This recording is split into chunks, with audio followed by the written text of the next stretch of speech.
Hello friends, welcome to my channel hello शिक्षक। जैसा कि आप सभी को पता है कि आपका सीटेट के एग्ज़ाम में आपके पास बहुत कम समय है, तो आपके जो इम्पोर्टेंट टॉपिक्स हैं जिनसे क्वेश्चंस आना आपका 100% श्योर है, पहले हम उनको कवर करेंगे। तो उनमें से आपका एक टॉपिक है आपका एनसीएफ 2005, जिसमें हर बार अगर आपने प्रीवियस ईयर की प्रैक्टिस की होगी तो देखा होगा कि आपके जो क्वेश्चंस हैं उसमें से 2 से 3 क्वेश्चन आपके एनसीएफ 2005 से ज़रूर आते हैं। इसलिए हम डेली की क्लासेस में आपके 15 से 20 मिनट में उन सभी को टॉपिक्स को कवर करते चलेंगे, ताकि आपका जो समय है उसको यूटिलाइज कर सकें। तो स्टार्ट करते हैं आज की अपनी क्लास, जिसमें हमारा टॉपिक है, आपको हेडिंग डालना है कि एनसीएफ यानी कि आपका राष्ट्रीय पाठचर्या रूपरेखा 2005, जिसमें सबसे पहले आपके जो 3 इंपॉर्टेंट क्वेश्चन हैं उनको देखेंगे। उसके बाद आपके प्रॉपर नोट्स बनवाएंगे और लास्ट में आपके हम क्वेश्चन की प्रैक्टिस भी करवाएंगे। क्वेश्चन की प्रैक्टिस से आपका क्या होगा कि आपका क्लियर हो जाएगा कि आपको टॉपिक कितना समझ में आया। तो सबसे पहले आपके जो इंपॉर्टेंट पॉइंट्स हैं उनको हम बताएंगे कि आपको एनसीएफ पढ़ने से पहले पता होना चाहिए कि एनसीएफ का फुल फॉर्म क्या है, क्योंकि कभी कभी एग्जाम में आपसे सी का फुल फॉर्म पूछ लेते हैं। तो आपको पता होना चाहिए कि इसके अध्यक्ष कौन थे, आखिर हमारा एनसीएफ होता क्या है। आपसे कोई भी पूछ ले कि एनसीएफ 2005 आप पढ़ तो रहे हैं, लेकिन होता क्या है, ये क्या है, किस टाइप का दस्तावेज है, आप क्यों पढ़ते हैं, तो आपको कैसे चीज़ों को पता रहना चाहिए, ये सब चीज़ें हम यहाँ पे देखेंगे। तो सबसे पहले आप लिखिएगा एनसीएफ। एनसीएफ का फुल फॉर्म होता है नेशनल करिकुलम फ्रेमवर्क। इसमें आपसे सबसे ज़्यादा पूछा जाता है सी का फुल फॉर्म क्या होता है एनसीएफ में, तो बताइएगा करिकुलम यानी कि आपका नेशनल करिकुलम फ्रेमवर्क, जिसको हिंदी में कहते हैं राष्ट्रीय पाठचर्या की रूपरेखा। उसके बाद कहा जाता है कि एनसीएफ 2005 के अध्यक्ष कौन थे, तो बताइएगा प्रोफेसर यशपाल इसके अध्यक्ष थे। उसके बाद सबसे इम्पॉर्टेंट आपको जो पता होना चाहिए पढ़ने से पहले कि एनसीएफ क्या है, तो एनसीएफ शिक्षा के क्षेत्र में प्रमुख दस्तावेज होता है।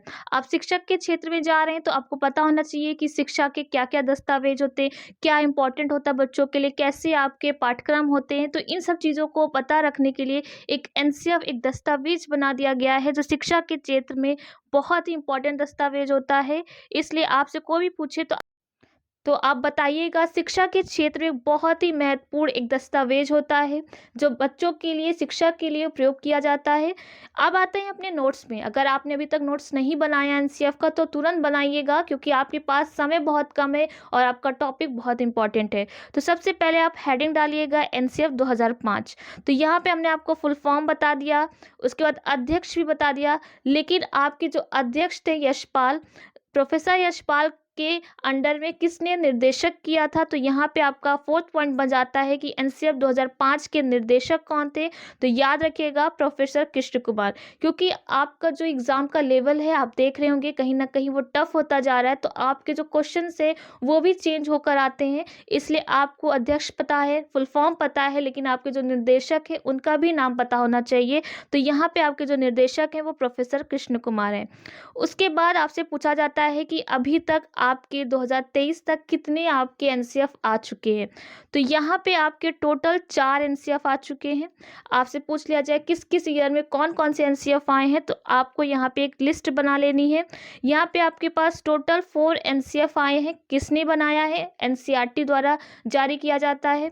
किस किस ईयर में आए हैं, तो पहला आपका 1975 में आया था, सेकेंड आपका 1988 में आया था, थर्ड आपका 2000 में आया था, और आपका अभी लास्ट जो है वो 2005 में आया था, यानी कि आपका 2005 में आया था। तो टोटल आपके कितने एनसीएफ हैं, अभी तक आपके 4 हैं, लेकिन आपकी जो 5th की प्रिपरेशन है वो हो चुकी है, उसका प्रारूप तैयार हो चुका है, लेकिन अभी लागू नहीं किया गया है। लेकिन आपको अभी एग्ज़ाम 2024 में देना है, तो आपको पता होना चाहिए कि अभी तक आपके 4 आपके एनसीएफ जारी हो चुके हैं। उसके बाद यहाँ पे इम्पॉर्टेंट पॉइंट है, आपसे पूछा जाता है कि इसकी उत्पत्ति कहाँ से हुई थी, आपका ये प्रारूप यानी रूपरेखा कहाँ से लिया गया था। तो यहाँ एनसीएफ 2005 की उत्पत्ति जो हुई थी वो रविन्द्रनाथ टैगोर के निबंध सभ्यता व प्रगति से हुआ था। तो यहाँ पे आपसे डायरेक्ट क्वेश्चन पूछा जाता है कि निबंध का नाम क्या है रवीन्द्रनाथ टैगोर के? यह पूछा जाता है कि आपके एनसीएफ 2005 के जो उत्पत्ति हुई है वो कहाँ से हुई है? आपके 4 ऑप्शन दे दिए जाते हैं, सभ्यता व प्रगति या सभ्यता या समाज। इस तरह से आपके बदल-बदल के आपके 4 ऑप्शन होते हैं, तो याद रखिएगा सभ्यता व प्रगति किसका निबंध था? रवीन्द्रनाथ टैगोर का था। उसके बाद नेक्स्ट आपका पॉइंट है एनसीएफ 2005 में रूपरेखा के तहत सभी भाषा में 8वीं अनुसूची में किया गया है इसका अनुवाद।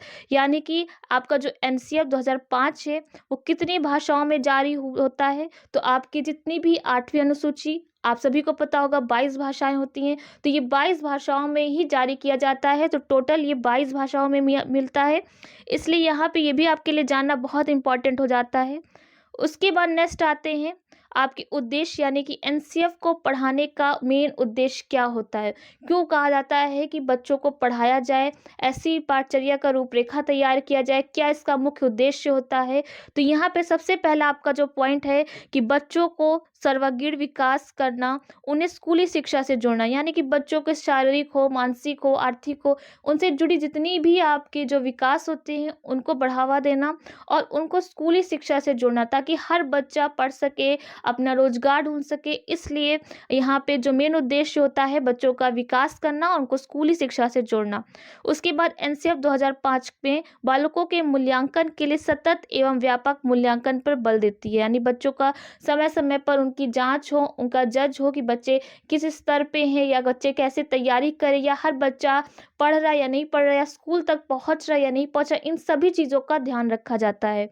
उसके बाद नेक्स्ट आपका पॉइंट होता है नवीन सोच, तर्क क्षमता, चिंतन आदि विकसित करना, यानी कि समय के साथ बच्चों में जो बदलाव आना चाहिए, जो सोच आनी चाहिए, जैसे अभी गैजेट्स का समय चल रहा है या आपके टेक्नोलॉजी का समय चल रहा है, तो बच्चों को उसी तरह से डिजिटल आजकल आपने स्कूल्स में भी देखा होगा, बहुत सारे जो आपके गवर्नमेंट स्कूल हैं वहाँ पे डिस्प्ले लगा दी गई हैं, ताकि बच्चे जो पोएम्स हैं, स्टोरीज हैं, वो देख सकें, उनको सीख सकें। क्योंकि बच्चे जो सीखते हैं वो देखकर बेहतर सीख पाते हैं, क्योंकि उससे कलरफुल पिक्चर्स होती हैं, ऐसे प्रोग्राम्स होते हैं, कार्टून्स होते हैं, तो बच्चे कैप्चर जल्दी कर पाते हैं। इसीलिए वहाँ पे स्कूल से डिस्प्ले का भी इंतजाम कर दिया गया, ताकि बच्चे और बेहतर समय के साथ नवीन और तर्क सोच के साथ बच्चों की सोच में भी बढ़ोतरी हो, यानी कि वो बेहतर अपना जो माइंड है, उनका जो सोचने का स्तर है, वो उसको और डेवलप कर सके।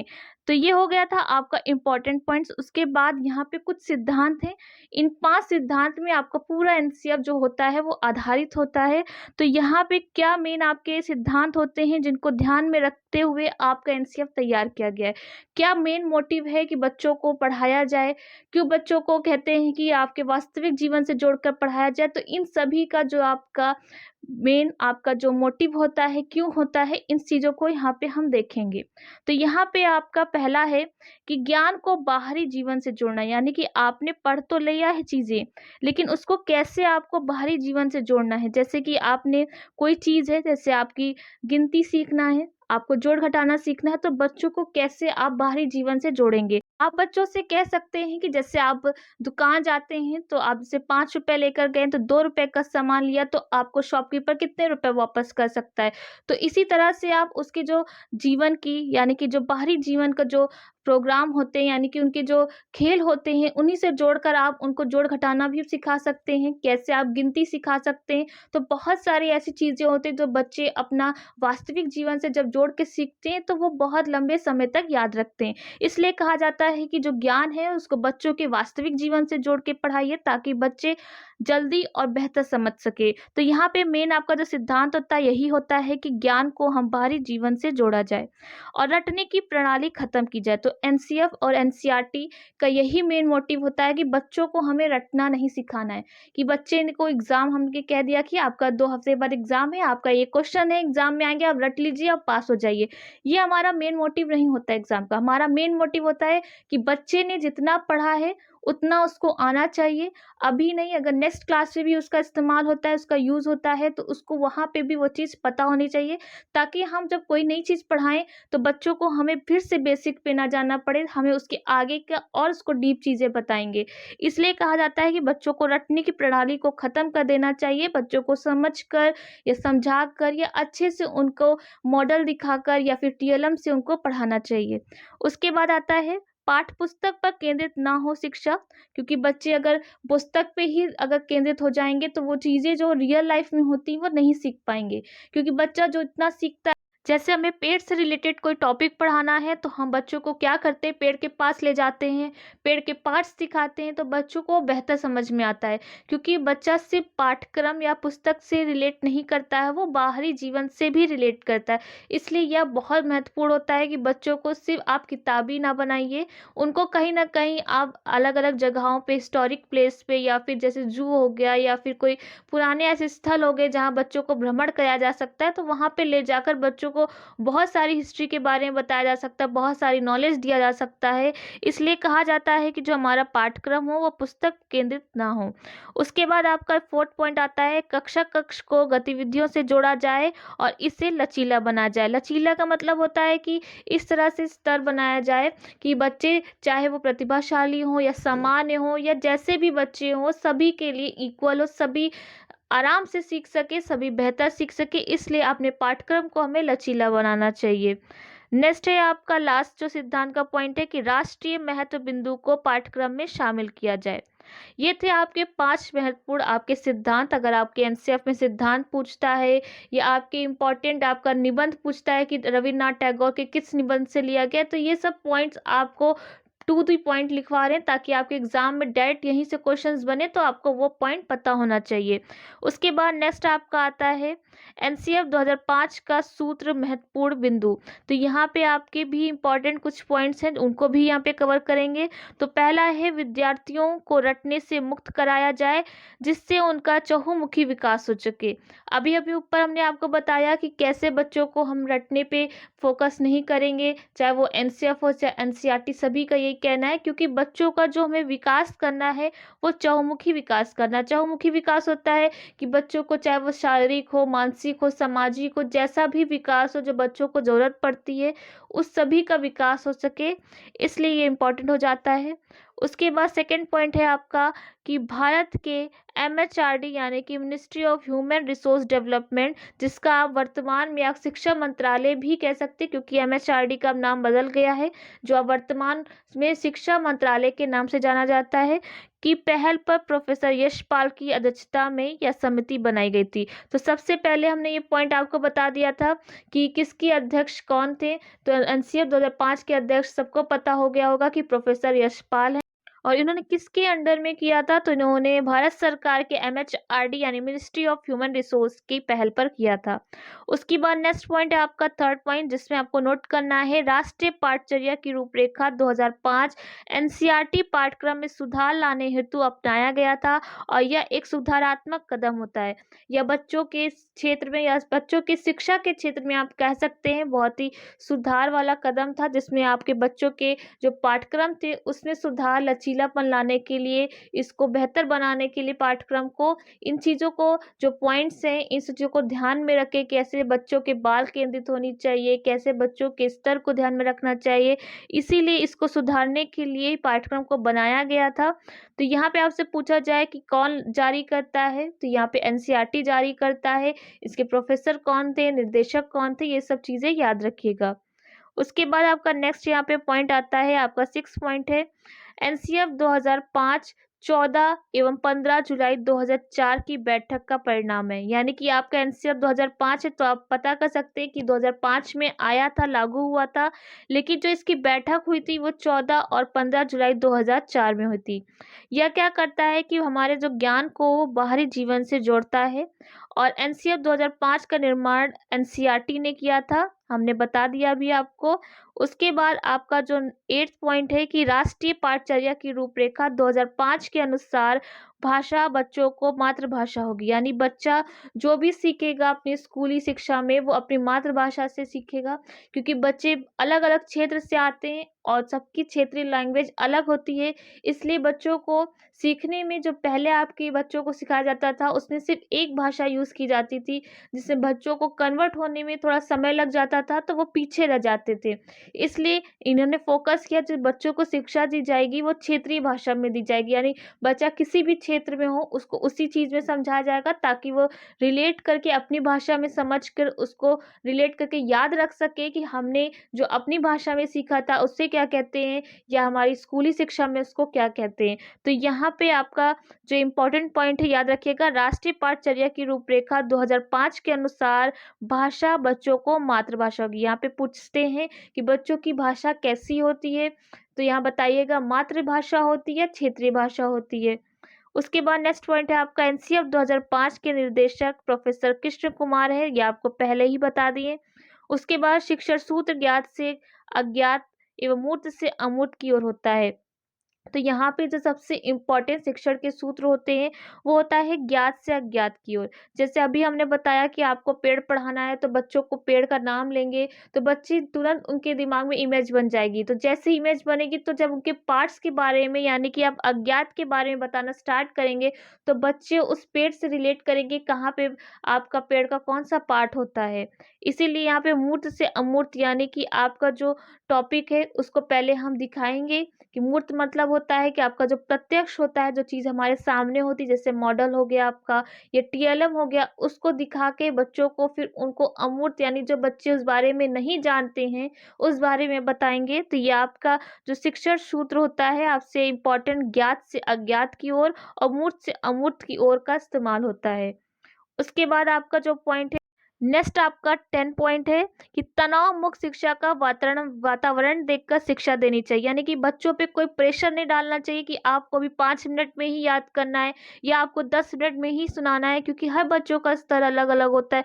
कुछ बच्चे 2 मिनट में याद कर लेंगे, कुछ बच्चे 10 मिनट तक पढ़ेंगे, कुछ बच्चे 5 बार पढ़ेंगे तब उनको याद होता है। इसलिए यहाँ पे कोई वातावरण का प्रेशर नहीं बनाना चाहिए, ईजिली बच्चों को लचीला बनाकर चीज़ों को आराम से अलग अलग तकनीकी यानी शिक्षण के जो कौशल्स होते हैं उनका प्रयोग करके आप पढ़ा सकते हैं। उसके बाद यहाँ पे ये लाइन आप काट दीजिएगा, ये यहाँ से 11 पॉइंट है जो नेक्स्ट पॉइंट में हम कवर करेंगे। आपका 11 पॉइंट है कि अभिभावक को यह संदेश दिया जाए, यानी अभिभावक होते हैं बच्चों के पेरेंट्स को कहा जाता है। अभिभावक को यह संदेश दिया जाए कि छोटी उम्र में निपुणता की आकांक्षा रखना गलत है, यानी कि बच्चा अभी स्कूल गया है, आप उससे बहुत सारी उम्मीद करें कि मेरा बच्चा फर्स्ट आ जाए, टॉप कर जाए, सबसे अच्छा पढ़े, तो ये चीज़ गलत होती है क्योंकि कहीं ना कहीं बच्चों पे प्रेशर आने लगता है कि हमारे जो पेरेंट्स हमसे उम्मीद कर रहे हैं या हमें डांट रहे हैं। तो यहाँ पे उन्हें शुरुआती समय में आकांक्षा नहीं रखनी चाहिए, बल्कि बालक को क्रिएटिव बनने का पूरा मौका दे। बच्चों को जैसे खिलौने तोड़ते तो बच्चे को डांट देते कि क्यों तोड़ रहे हो, क्यों कहा जाता है कि बहुत सारे वैज्ञानिक कहते हैं कि बच्चे जो होते हैं छोटा वैज्ञानिक होते हैं। तो वैज्ञानिक बनने के लिए जब तक चीज़ें तोड़ेंगे नहीं, सीखेंगे नहीं, तो कैसे सीखेंगे। तो इसीलिए क्रिएटिव बनने के लिए उनको कहीं ना कहीं जो उनके मन में चीज़ें आ रही वो करने का मौका देना चाहिए, ना कि उन्हें डांट कर चुप करा के बैठा देना चाहिए। तो ये आपके इम्पोर्टेंट पॉइंट्स थे। अब नेक्स्ट है आपका यहाँ से आपके एनसीएफ के सुझाव हैं। ये सुझाव पढ़ने के बाद फिर हम आएंगे अपने क्वेश्चंस पे। तो पहला है आपसे डायरेक्ट आपके क्वेश्चन जो यहाँ से सुझाव के बनते हैं वो पहले हम बता देते हैं कि आपके सुझाव के क्वेश्चंस बनते हैं कि आपके 5 पॉइंट्स दे देंगे या फिर नंबर दे देंगे कौन सा सही है सुझाव में, या बोल देंगे कौन सा सुझाव नहीं है। इस तरह से आपके क्वेश्चंस बनते हैं। तो यहाँ पे आपको सिर्फ पॉइंट्स याद रखने हैं। तो पहला है संवैधानिक मूल्यों का विकास करना होता है और सतत एवं व्यापक मूल्यांकन करना होता है। खेल को महत्व देना पड़ता है और जीवन से जुड़ना होता है, यानी वास्तविक जीवन से जोड़ना होता है।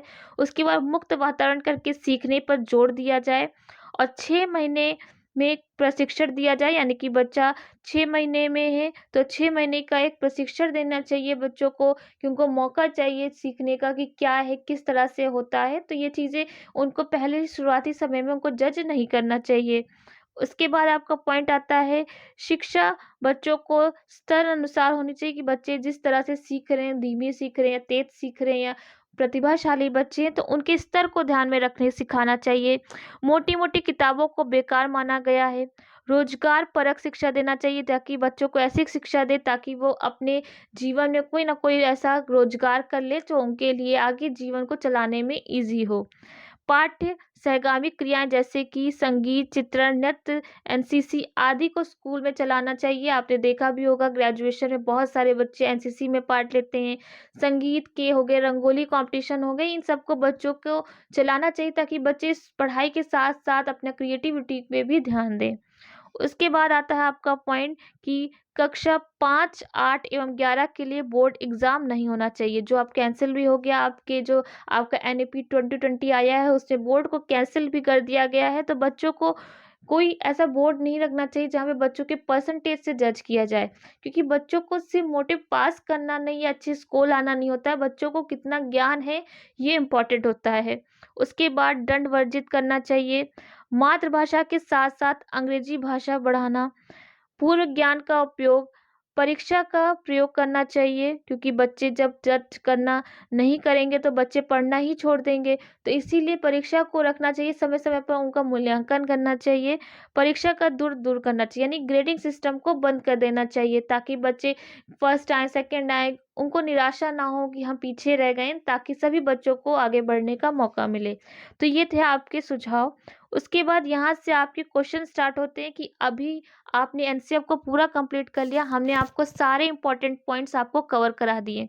अब यहाँ से आपको क्या करना है, आपको देखना है कि आपको कितना समझ में आया है। तो पहले क्वेश्चन पढ़िएगा और खुद से आंसर दीजिएगा, फिर आप आंसर को देखिएगा यहाँ पे।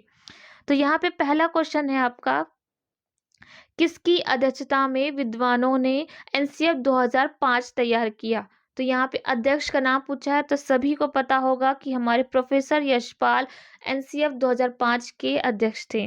उसके बाद एनसीएफ 2005 के निर्देशक कौन थे? तो यहाँ पे आपके निर्देशक प्रोफेसर कृष्ण कुमार थे। उसके बाद नेक्स्ट क्वेश्चन आपका है, एनसीएफ 2005 का मुख्य सूत्र कौन सा है, वह कब दिया गया?